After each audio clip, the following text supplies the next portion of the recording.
Bonjour à toutes et à tous. Dans cette vidéo, nous allons vous présenter le deuxième chapitre qui est consacré à la force de Laplace et ses applications. Donc dans ce chapitre, nous allons parler de la mise en évidence de la force de Laplace, notamment sur les rails de Laplace. Alors, nous allons commencer en présentant le dispositif des rails de Laplace. Le dispositif est constitué de deux rails de Laplace que j'ai indiqués par des petits points noirs. Après les deux rails de Laplace, nous avons le conducteur cylindrique qui est un petit bâtonnet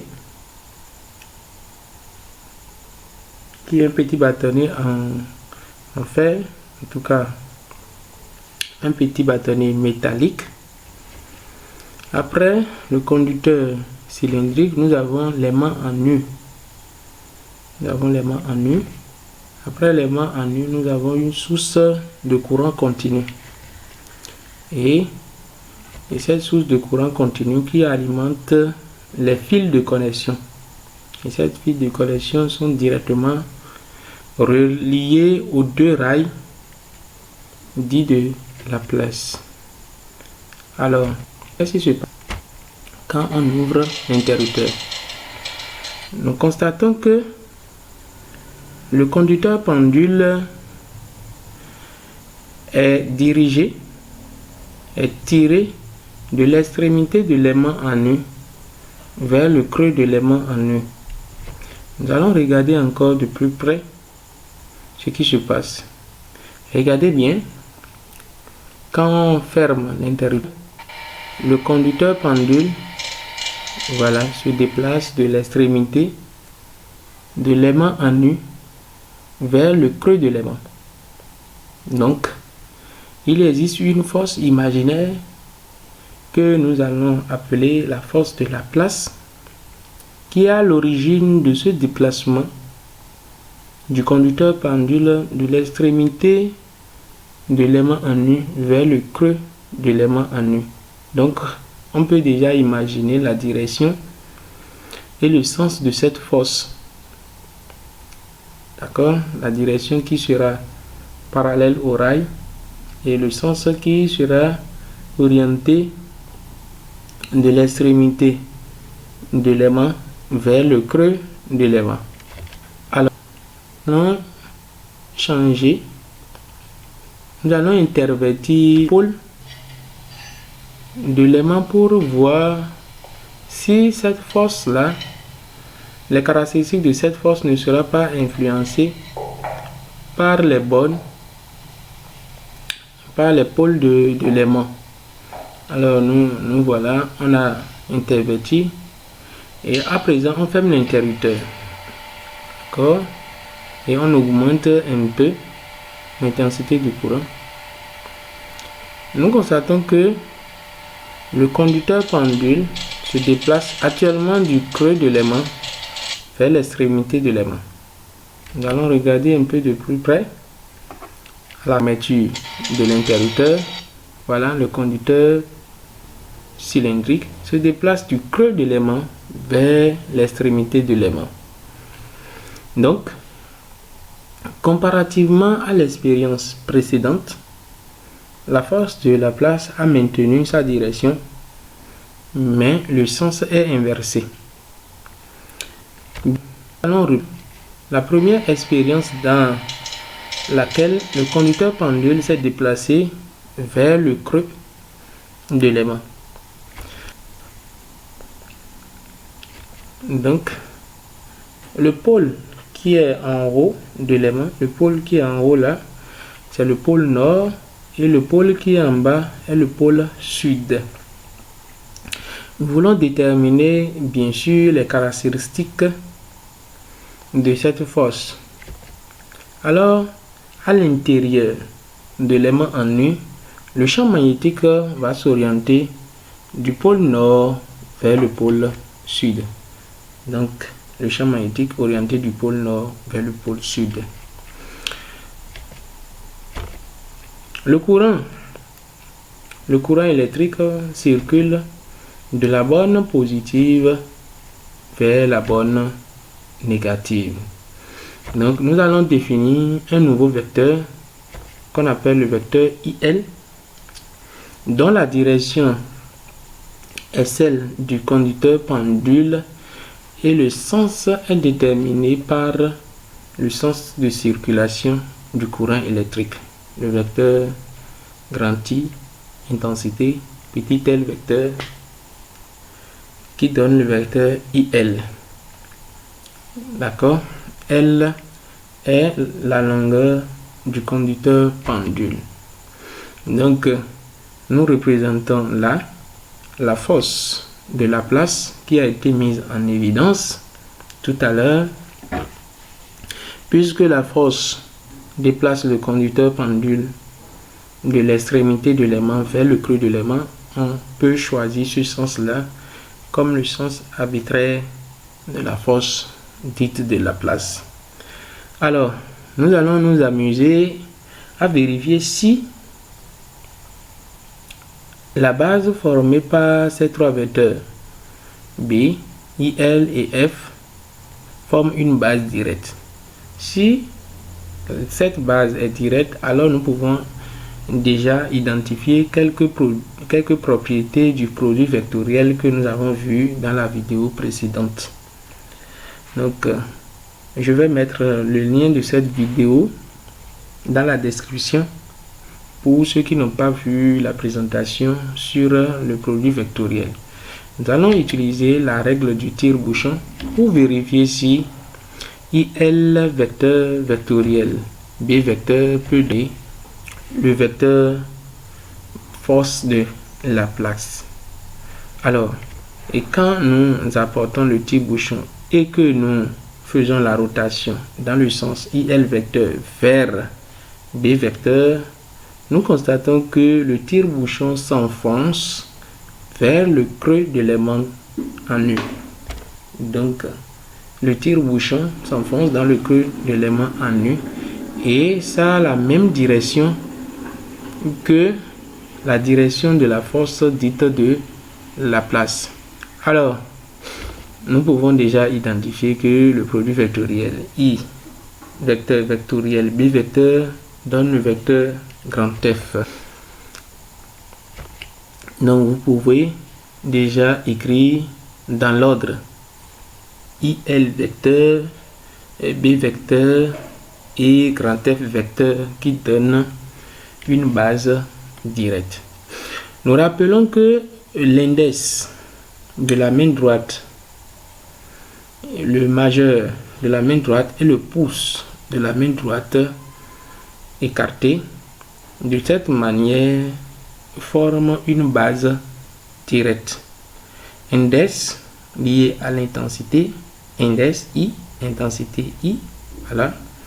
Le majeur, il commence par B, le magnétique aussi commence par B, donc il est plus commode de lier au vecteur, de lier le vecteur champ magnétique B au majeur et lier enfin le vecteur force de Laplace au pouce. Donc quand on dit pouce, on peut penser à pousser et on pousse avec une force.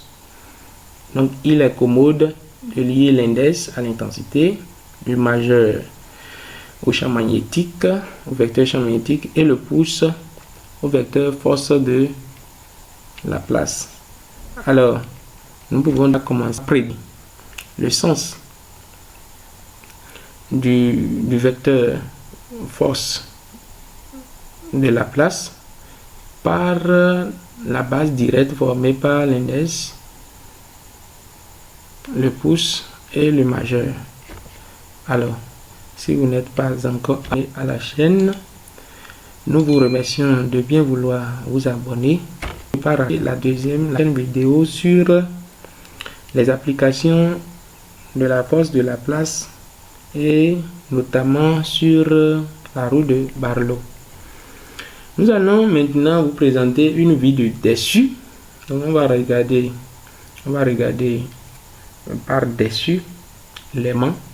Donc là maintenant vous avez le pôle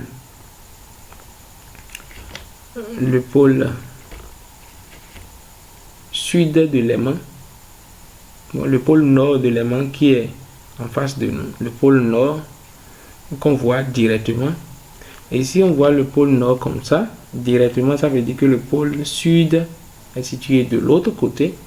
Donc le vecteur champ magnétique sera entrant.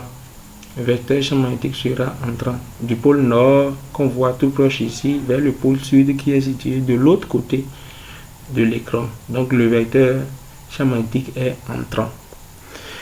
Alors, tel que le conducteur pendule a été branché, les deux rails de Laplace ont été branchés aux sources de courant, nous pouvons déjà identifier le sens de IL vecteur qui sera orienté et comme le montre le vecteur IL représenté en vert. Alors nous allons disposer la main droite de telle sorte que les quatre doigts de la main droite suivent le sens de IL vecteur et que le vecteur qui traverse derrière la main droite vers la paume de la main droite puisse définir le vecteur champ magnétique B, et le pouce écarté va nous donner le sens du vecteur force de Laplace. Donc c'est une prédiction, nous pouvons prédire comme ça que la force de Laplace sera orientée dans ce sens. Donc le conducteur pendule va se déplacer, d'accord, de la gauche vers la droite. Voilà, on va fermer l'interrupteur pour constater, voilà, de la gauche vers la droite. Donc nous allons commencer par nous habituer à représenter les rails de Laplace par des traits et le conducteur pendule ainsi représenté. Donc nous allons commencer par nous habituer au schéma qui est à droite. Donc toujours dans la prédiction du sens de la force de Laplace, nous permettons les bornes de l'aimant. Donc actuellement nous allons disposer toujours notre main droite telle que les quatre doigts de la main droite puissent indiquer le sens du vecteur IL et que la paume de main, là maintenant la paume de main est en face de nous, nous voyons la paume de main, donc le vecteur champ magnétique est sortant, d'accord, sortant, et le pouce écarté va donner le sens de la force de Laplace. Alors nous pouvons déjà prédire que le conducteur pendule va se déplacer dans ce cas de la droite vers la gauche, tel que l'indique le pouce et la force de Laplace. Voilà, la gauche vers la droite. Et nous pouvons schématiser ça de cette manière. Alors, parlant des caractéristiques de la force de Laplace, nous avons défini tout à l'heure que le produit vectoriel IL vecteur et B vecteur donne le vecteur force de Laplace F vecteur. Donc la direction de cette force est telle que grand F est orthogonal à IL vecteur et en même temps orthogonal à B vecteur. Donc nous pouvons déjà conclure que la force de Laplace est perpendiculaire au plan défini par IL vecteur et B vecteur. Donc le sens de la force de Laplace est tel que IL vecteur, B vecteur et F vecteur forment une base directe. Donc la base directe peut être identifiée d'après la règle du tire-bouchon. La règle du tire-bouchon. Après la règle du tire-bouchon, il y a la règle des 3 doigts de la main droite ou bien par la règle de la main droite. En norme, la norme du vecteur force de Laplace est définie par la norme de IL fois la norme de B fois la valeur absolue du sinus de l'angle alpha, l'angle formé par le vecteur IL et le vecteur B. Alors, tel que définit la norme de la force de Laplace, nous pouvons écrire plus simplement cette relation, et dans la condition spécifique où alpha égale à 0 ou alpha égale à pi ou moins pi, la valeur absolue de sinus alpha devient 0. Donc la force de Laplace aussi s'annule. En conclusion, le produit vectoriel de deux vecteurs collinéaires donne un vecteur nul. Donc si on dit que l'angle alpha que forme IL vecteur et B vecteur égale à 0 degré, alors on est en train de dire simplement que les vecteurs IL et B sont collinéaires de même sens. Si on dit que l'angle formé par IL vecteur et B vecteur est égal à pi radian, donc IL vecteur et B vecteur sont collinéaires de sens opposé. Donc le produit vectoriel de deux vecteurs collinéaires donne un vecteur nul. Maintenant, si l'angle formé par IL vecteur et B vecteur est égal à pi demi ou moins pi demi, la valeur absolue de sinus alpha vaut 1 et la norme du vecteur force de Laplace devient IL B. Voilà un peu ce que nous pouvons retenir de la force de Laplace et de sa mise en évidence. Nous vous remercions pour votre aimable attention.